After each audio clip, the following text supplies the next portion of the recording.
একটি সরকারি কার্যালয়, কিন্তু চারপাশে কাজের ব্যস্ততা নয়, বরং সন্ধ্যা নামলেই শুরু হয় পাখির রাজত্ব। খাগড়াছড়ির একটি রেঞ্জ কার্যালয়ের প্রাঙ্গণ এখন পরিণত হয়েছে টিয়া পাখির নিরাপদ আবাসে। প্রায় ৩ একর জুড়ে এই এলাকায় আকাশমণি, মেহগনি ও জারুল গাছে প্রতিদিন আশ্রয় নেয় শত শত টিয়া পাখি। প্রায় ১ দশকের বেশি সময় ধরে মদনা বা লাল বুক টিয়া এখানে স্থায়ীভাবে বসবাস করছে। ভোর হলেই তারা দলবদ্ধভাবে ছড়িয়ে পড়ে পাহাড়ি বনাঞ্চলে খাবারের সন্ধানে। সারাদিন প্রকৃতির বুক চিরে ঘুরে বেড়ালেও সূর্য ডোবার আগেই তারা ফিরে আসে আপন ঠিকানায়। এই যে ফেরা, এ যেন এক রাজকীয় শোভাযাত্রা।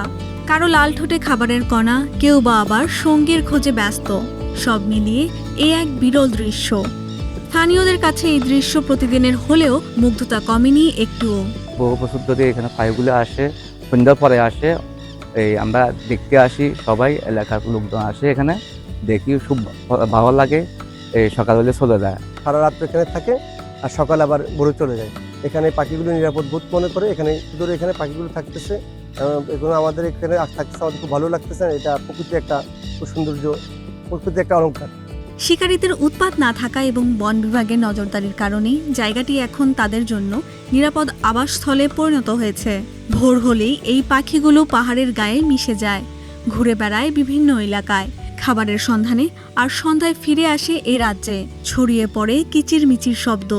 প্রায় ১ যুগ ১০ বছরও অধিক সময় ধরে এই মদনা টিয়া বা লালবুক টিয়া এখানে অবস্থান করছে।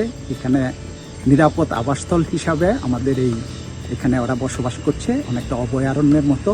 আমরা এদেরকে উত্তক্ত করা, ধরা, মারা, শিকার করা সব ধরনের কার্যক্রম যাতে না হয় আমরা সবসময় তদারকি করছি। বন বিভাগ সবসময় তৎপর এবং স্থানীয় যারা লোকজন আসে আমরা তাদেরকে সবসময় সতর্ক করে রাখি।